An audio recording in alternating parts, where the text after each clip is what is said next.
You're about to hear a message from the series Faith, Followers, and Failures by Phil Brainerd. This session is entitled, I Will Give You Rest. We hope you enjoy it.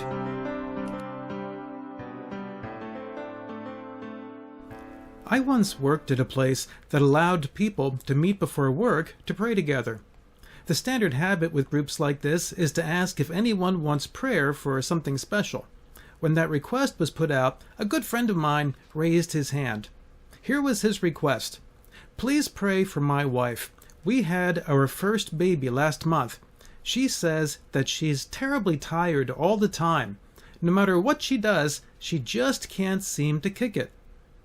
Standing next to me was a mature woman. She looked at a friend and quietly said, "Yeah, that will last about, 20 years.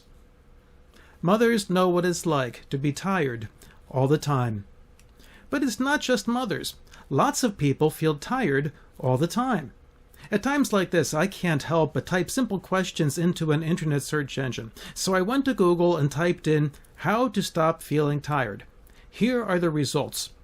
Healthline.com had an article entitled 15 Ways to Combat Tiredness. 3 of the ways include get regular exercise, drink more water, get good sleep. The site WebMD had an article with this title, 9 Ways to Get Your Energy Back. They included get moving, drink plenty of water, go to bed early. Somehow that sounds familiar. The next site I ran into was HealthLink British Columbia. Let's see what our neighbors to the north have to say. This article has the title, How to Stop Feeling Tired All the Time. They divide into various group suggestions. Lifestyle suggestions, increase physical activity. Dietary suggestions, drink lots of water. Sleep suggestions, get enough sleep. Well, there you go. All these articles had other things to say, but there were certainly things in common. And that was just the start. There are articles all over about feeling tired and how to overcome it. It turned out that Jesus has something to say about this. Let's read about it in Matthew chapter 11 and verse 28. Come to me, all you who are weary and burdened, and I will give you rest. We're in a series right now called Faith, Followers, and Failures. We're in the book of Matthew, chapter 11. We're listening in on things that Jesus shared with the world of his day. In particular, we're looking at the way people reacted. Some had faith and they followed Jesus. Some failed. Our message today is, I will give you rest. There were a few things that Jesus said before making that famous statement. Let's take a look in Matthew 11 and verse 25. At that time Jesus said, I praise you, Father, Lord of heaven and earth, because you have hidden these things from the wise and learned and revealed them to little children. Yes, Father, for this is what you were pleased to do. All things have been committed to me by my Father. No one knows the Son except the Father, and no one knows the Father except the Son, and those to whom the Son chooses to reveal him. What's Jesus doing here? Let's unpack this and find out. Jesus is going to start off with some statements that stress his authority. Let's look at the first statement in Matthew 11 and verse 25. At that time, Jesus said. Okay, what time was that? In our last session, we saw Jesus make some very stern statements. When we talk about faith, followers, and failures, he was talking about the failures. Many of the people who failed to understand Jesus opposed him. Jesus said that some of those people were like spoiled, badly behaved little children. They were like spoiled brats. Now, I've spoken in a lot of places. In some of those places, I've had listeners who disagreed with what I had to say. When that happens, I can't do things like compare my listeners to spoiled brats. I try to find polite and respectful ways to explain my thoughts. I have to do that because I don't have lots of authority. I have some authority, but not lots. I'm just me. Jesus, however, had authority. So if the best way to respond to people involved being stern, he could do that. In fact, in our last session, Jesus said things that were even stronger. He said that there were whole towns who failed to follow him. They failed to repent, even though they saw incredible miracles. And things would go very badly for those towns in the final judgment. Those are things you only say when you have authority, and lots of it. So Jesus is going to share some things now that emphasize his authority. We're going to see that Jesus has authority because he is the Son of God. Let's read on. I praise you, Father, Lord of heaven and earth. When Jesus prayed, he didn't sound like anyone else in his day. He didn't sound like anyone who came before him. When he spoke to God, he called him Father. That had a special meaning to his listeners. Jesus instructs us to refer to God as our Father in heaven. But it's different when he addresses the Father. To understand this, let's look at another place where Jesus did this. We'll see how people reacted. Over in John chapter 5, starting in verse 17. Jesus said to them, My Father is always at his work to this very day, and I too am working. For this reason they tried all the more to kill him. Not only was he breaking the Sabbath, but he was even calling God his own Father, making himself equal with God. People in the days of Jesus sometimes thought of God as a father, but he was the Father of all mankind. People are not equal with God. When Jesus prayed, he spoke with God the Father in a very unusual way, an intimate way, the way someone would speak to another who is equal. More on this later. Jesus goes on to make this even more clear. Back in Matthew 11 and verse 25. I praise you, Father, Lord of heaven and earth. So Jesus makes it clear. He's speaking to the Creator God, and he's speaking in an intimate way, a way that mortal humans don't. Jesus does even more than this to show his authority. Jesus demonstrates his intimate relationship with the Father by understanding the ways of the Father. Reading on. Because you have hidden these things from the wise and learned, and revealed them to little children. Yes, Father, for this is what you were pleased to do. Jesus says three things here. First, God has hidden things from a group that Jesus calls the wise and learned. Now, if you look through the Bible, you'll see a lot of respect for wisdom. You'll also see respect for learning. So Jesus isn't saying that wisdom, intelligence, and learning are necessarily bad things, but apparently these things can go wrong, and they often did in the days of Jesus. Many of the people who opposed Jesus were highly educated people. There's something about spending lots of time with books that can make people think they don't need God. They begin to feel that they have answers for everything, and all the answers come from the minds of people here on earth. Any answer you could possibly need, some people think, can be found if you spend enough time at the library or in the laboratory. Sadly, there are lots of problems we have here on earth that will never be answered by spending time in the library.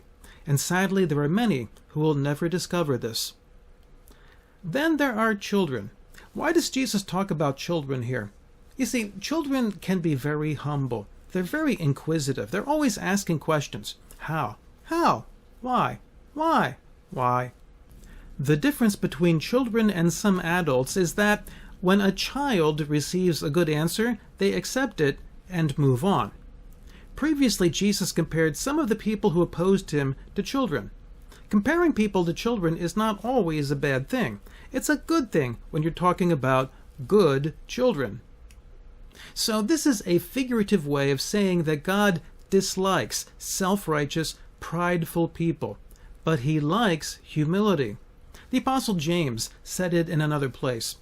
In James 4 and verse 6, God opposes the proud, but shows favor to the humble. So God reveals himself to humble people, people who come to him seeking truth. He does not reveal himself to prideful, self-sufficient people who think they don't need any help. Why does God do this? In Matthew 11 and verse 27, Yes, Father, for this is what you were pleased to do. God does this because he does what he pleases. He does what he pleases because he is God. No one tells God what to do.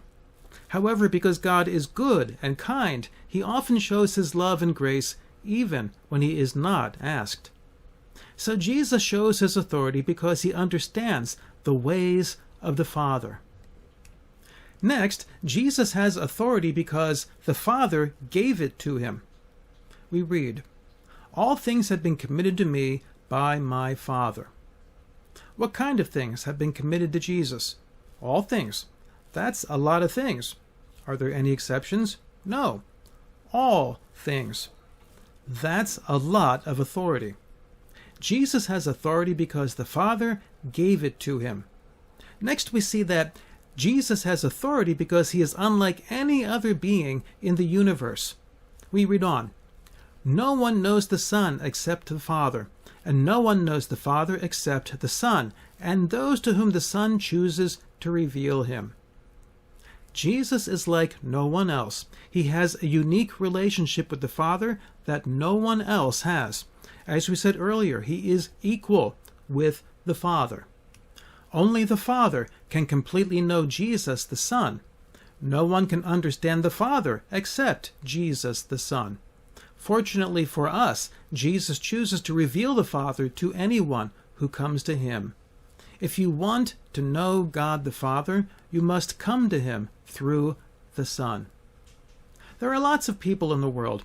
Many of those people, if I were to compare myself to them, would be perfectly good people. However, one day all people will appear before God. There will be a final judgment. No one will be compared to other people. It doesn't matter whether you're better than me or I'm better than you. Everyone will be compared to the perfect standards of God. To pass that judgment, you must know Jesus. There are lots of religions other than Christianity. There are lots of philosophies, but none of them teach people to know Jesus. Only Christianity does that. Here's how Jesus stated this in another place. In John 14 and verse 6, "I am the way and the truth and the life. No one comes to the Father except through me." That's a strong statement. If I were to make it, that wouldn't mean much. But it's what Jesus says. He said that no one comes to the Father except through him. Friends, do you know Jesus? He wants to show you his love. He wants to show you the Father. Let us tell you how you can know Jesus. We want you to enjoy Jesus and his love. There will be some important information at the close of this recording. Let's move on. We've seen through all this that Jesus has great authority because he is the Son of God. Jesus offers us eternal life, but he also offers us wonderful things in this life as well. Now that we understand his authority, we're ready to look at what he offers to us in the famous statement that we started with. Jesus makes a great offer. He calls to us, and this is what he says. Reading in Matthew 11 and verse 28. "Come to me, all you who are weary and burdened, and I will give you rest. Take my yoke upon you and learn from me, for I am gentle and humble in heart, and you will find rest for your souls. For my yoke is easy and my burden is light." This is both a call and a promise. Let's take it apart. First we see, "Come to me." Once again, we see the authority of Jesus. Anyone else would have to say, "Go to God." Jesus says, "Come to me." Who is going to help us? Jesus. He can help us because he is God, and he has all the authority of God. Who should come? All you who are weary and burdened.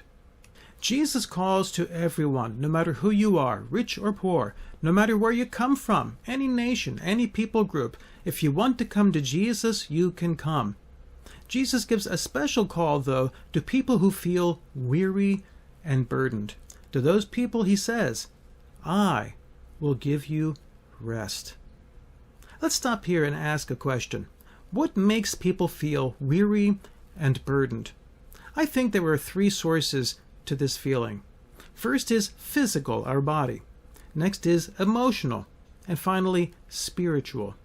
If you recall the beginning of our message today, when people asked how to stop feeling tired, most sources concentrated on the physical. Get more exercise, drink more water, get more sleep. Those things aren't bad things to do. Some of the articles moved on to talk about emotions. Suggestions in that area included things like trying to avoid stress. But here's something interesting. None of the articles talked about our spirits. What if that's the best place to start? That's what Jesus said. Let me illustrate. I ran into someone a long time ago who spent time in the military. He hated it. Why? Because people yelled at him all the time. Any officer could point to any enlisted man at any time and yell out, "Drop and give me 50. That means 50 push-ups. The man I met hated that. He just couldn't wait to get out. Or you could be Britney Spears. Now, what does Britney Spears have to do with anything? One time I ran into a segment on TV where the physical trainers of Britney were interviewed. Here's how a typical workout went. They made Britney do sit-ups and other very strenuous exercises. They said when she was so tired she was ready to throw up, they threw her into a pool so she could swim laps. Why would Britney put up with that kind of treatment? In fact, Britney paid these people. Again, why? Most of the images you'll find on the internet show Britney wearing some skimpy outfit on stage. In order to wear skimpy outfits, you need to be in great shape. Britney makes tens of thousands of dollars every time she goes on stage, so it's worth her while to pay people to put her through what most people would consider torture. Let's say that someone said to me, "Drop and give me 50. But then they added, "And for each one, I'll pay you $100. I would figure out how to do 50 push-ups. And I would like it, because I would look forward to being paid. If pain leads to treasure, most people will put up with pain. Some even learn to enjoy it. On the other hand, if pain leads to humiliation, people hate it. So it's all in what you believe. If you believe that a person is giving you commands because they're a slave driver, then you hate the commands, and you hate the person giving them, and you become weary and burdened. On the other hand, if you believe the person giving commands is doing so for your best, you learn to enjoy the commands, and you love the person giving them. Jesus tells us which of the two types he offers, reading on in verse 29. "Take my yoke upon you, and learn from me, for I am gentle and humble in heart, and you will find rest for your souls. For my yoke is easy, and my burden is light." Jesus says he's going to give us rest. But the way he's going to do it is to offer us a yoke. A yoke is something that you put on an ox so it can pull things. It's interesting. A yoke actually makes life easier for the ox. If someone didn't care about the ox, they could just use ropes. The ropes would chafe against the animal's skin. They might pull tight on its neck, causing the ox to choke. A yoke evenly distributes weight, so the animal is much more comfortable when it's pulling. A proper yoke is carved and adjusted to fit each individual animal perfectly. No two yokes should be exactly alike. If you want to treat an ox properly, you provide a good, custom-made yoke, and then you're careful not to overload the ox. In the days of Jesus, a lot of people felt like they were working for slave drivers. Worse yet, many of the religious leaders of the day presented God as a kind of slave driver. God, according to the teachers of the day, had all kinds of rules. So if you wanted to live a life pleasing to God, it all boiled down to rules. Rule after rule after rule. You never knew when you were good enough, and that made people tired. That made people suspicious of God. Jesus said that's not how God is. God has a path, custom-made for each of us. That path is designed for our best. Jesus gives commands, but his commands come from a heart of love. He's not a slave driver. and his commands lead to treasure in heaven.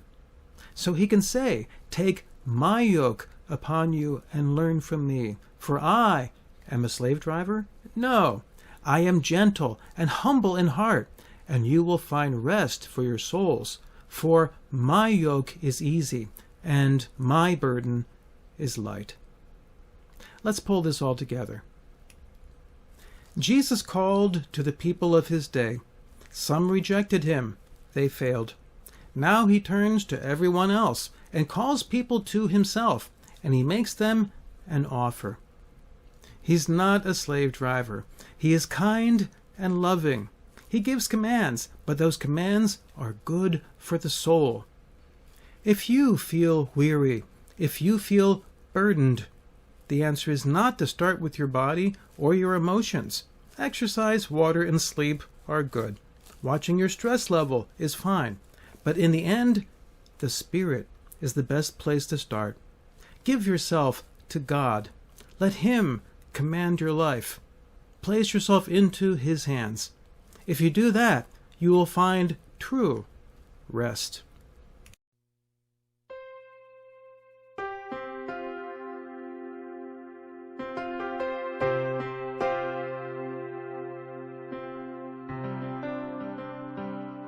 You just heard a message by Phil Brainerd. I will give you rest. If you want to hear more, come visit us. We're Trinity Church of Teaneck, New Jersey. Our website is trinityteaneck.org, or visit my site, philbrainerd.com. May the Lord richly bless you.